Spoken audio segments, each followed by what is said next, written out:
श्री शिवाय नमस्तुभ्यम। हर हर महादेव। इस चैनल पर हम आपको गुरुजी पंडित प्रदीप मिश्रा जी के द्वारा बताए गए उपाय करके दिखाते हैं। 29 जुलाई सावन अधिक मास की बड़ी एकादशी की तिथि है। इस दिन आपको कौन कौन से उपाय करना है उसकी जानकारी तो मिलेगी ही, साथ में गुरुजी ने इस दिन कौन सी सामग्री को दान करने को कहा है उसकी भी जानकारी आपको इसी वीडियो में प्राप्त होने वाली है।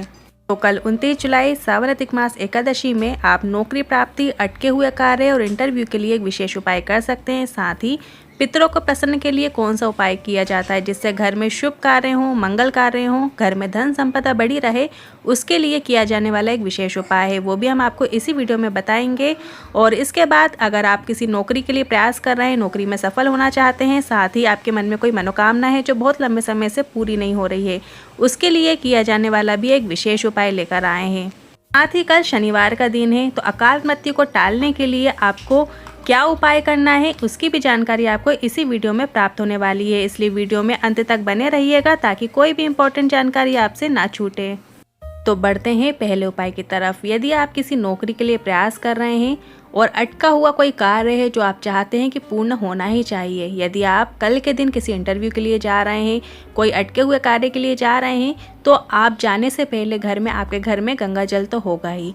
अगर आपके घर में थोड़ा सा भी गंगा जल है तो आप उसे एक कटोरी में ले लीजिए, या आपके पास जो भी जल है वो उस कटोरी में रख लीजिए और कुछ बूंदे गंगा जल की डाल दीजिए।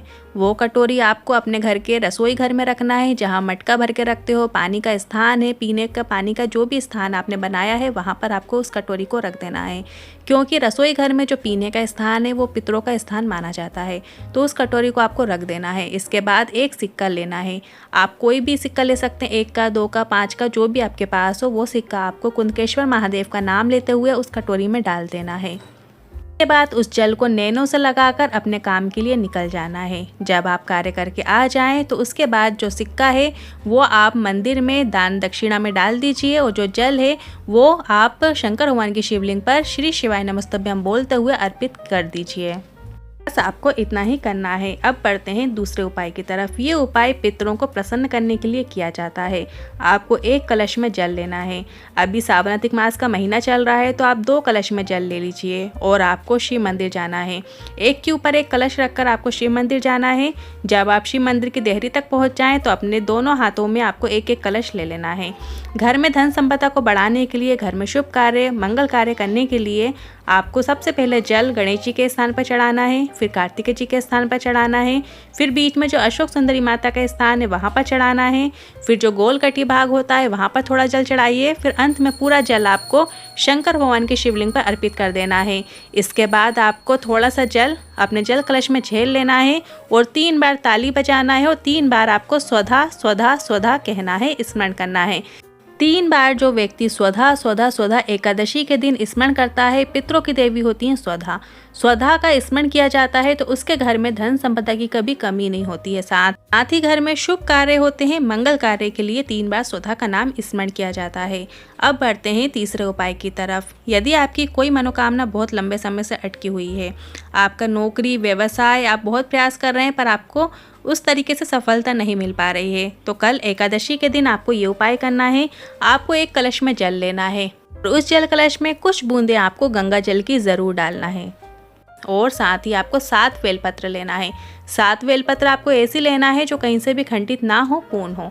आपको 7 बेलपत्र जिस जल कलश में आपने जल लिया है उसमें आपको बेलपत्र को डाल देना है। डंडी ऊपर साइड हो, इस तरीके से आपको 7 बेलपत्र को डाल देना है। शिव मंदिर जाइए। शिव मंदिर में जो नंदी जी बैठे हुए होते हैं, नंदी जी का जो उठा हुआ चरण होता है, आप ध्यान से देखिएगा, एक चरण नंदी जी का उठा हुआ होता है, तो उस उठे हुए चरण पर श्री शिवाय नमस्तुभ्यम बोलते हुए जो जल कलश का जल है वो आपको नंदी के उठे हुए चरण में अर्पित कर देना है। पूरा जल आपको अर्पित कर देना है नंदी जी के उठे हुए चरण पे। इसके बाद अब बची 7 बेलपत्र। कलश के अंदर आप देखेंगे 7 बेलपत्र हैं। 7 बेलपत्र आपको श्री शिवाय नमस्तुभ्यम बोलते हुए एक एक करके बड़े प्रेम से अपना भाव, अपना भान प्रकट करते हुए शंकर भगवान की शिवलिंग पर अर्पित करते जाना है। शंकर भगवान की शिवलिंग पर जब आप एक एक करके 7 बेलपत्र अर्पित करेंगे तो आपको श्री शिवाय नमस्तुभ्यम मंत्र का स्मरण करना है। साथ ही जो बेलपत्र की डंडी है वो जलाधारी की ओर हो, इस तरीके से आपको 7 बेलपत्र अर्पित कर देना है। अपनी झोली पसार लगाकर बाबा से निवेदन करिए। जो आपकी कामना है बहुत लंबे समय से अटकी हुई है, कल एकादशी के दिन आप अपने बाबा से ये बात ज़रूर कहिएगा। साथ ही ये उपाय नौकरी के लिए, परीक्षा के लिए और अपने व्यवसाय में उन्नति के लिए भी किया जाता है। बढ़ते हैं अगले चौथे उपाय की तरफ। इसके बाद मैं पांचवा उपाय बताऊंगी, जिसमें आपको अकाल मृत्यु को टालने वाला उपाय कल के दिन करना है। साथ ही सावन अधिक मास का दान के बारे में हम जानेंगे। तो बढ़ते हैं चौथे उपाय की तरफ।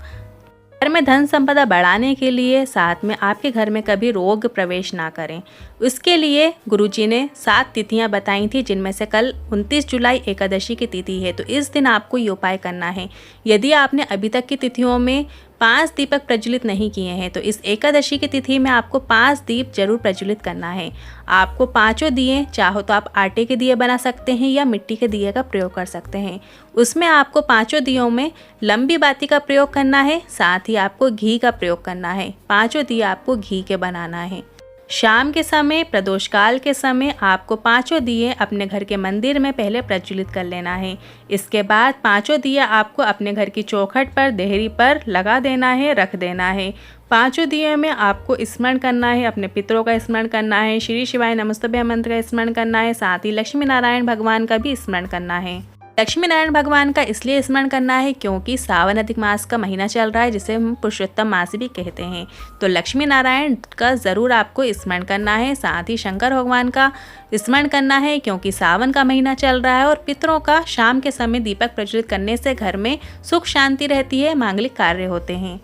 आपको 5 दिए प्रदोष काल के समय प्रज्वलित करना है। प्रदोष काल का समय वो होता है जब सूर्य अस्त होने वाला होता है। सूर्य अस्त होने के 45 मिनट पहले का समय और 45 मिनट बाद तक का समय प्रदोष काल कहलाता है। तो इस बीच में आपको 5 दीपक प्रज्वलित करना है। अब बढ़ते हैं अगले 5वें उपाय की तरफ। सावन अधिक मास का महीना चल रहा है, तो ऐसे में 29 जुलाई एकादशी के दिन आपको 33 कमलगट्टों का दान करना है। और जब हम सावन अधिक मास के महीने में कुछ दान करते हैं, पुण्य करते हैं, जो भी सत्कर्म करते हैं वो हमें अधिकता में प्राप्त करते हैं। जो भी पुण्य होता है हमारा वो अधिकता में हमको प्राप्त होता है। उसी तरीके से यदि हमसे जाने अनजाने में पाप हो जाता है तो वो भी हमें अधिकता में प्राप्त होता है। इसलिए सावन अधिक मास के महीने में, सावन के महीने में जितना हो सके सत्कर्म कीजिए, पुण्य का कार्य कीजिए। साथ ही शनि की कृपा प्राप्त करने के लिए आपको एक उपाय करना है। यदि आपके काम बढ़ते बढ़ते बिगड़ते चले जाते हों, शनि की कृपा आप पर नहीं आ पा रही है, तो आपको शनि की कृपा प्राप्त करने के लिए पीपल के वृक्ष के नीचे सरसों का तेल का दीपक लगाना होता है। इसमें आपको गोल बाती का प्रयोग करना है। गुरुजी ने बताया है जो शनिवार के दिन पीपल के वृक्ष के नीचे सरसों के तेल का दीपक लगाता है उसे शनि कभी परेशान नहीं करते हैं। और शनिवार के दिन अगर आप भोलेनाथ के शिवलिंग पर जल अर्पित कर रहे हैं, शिव की आराधना कर रहे हैं, तो यह बात भी तय है व्यक्ति की कभी जीवन में अकाल मृत्यु नहीं होती है। तो आप इस शनिवार को सावन अधिक मास की एकादशी की विशेष तिथि में शंकर भगवान के शिवलिंग में 2 लोटे जल जरूर अर्पित कीजिएगा। आधार से आ रहे जल को अपने घर में सिंचन जरूर कीजिएगा।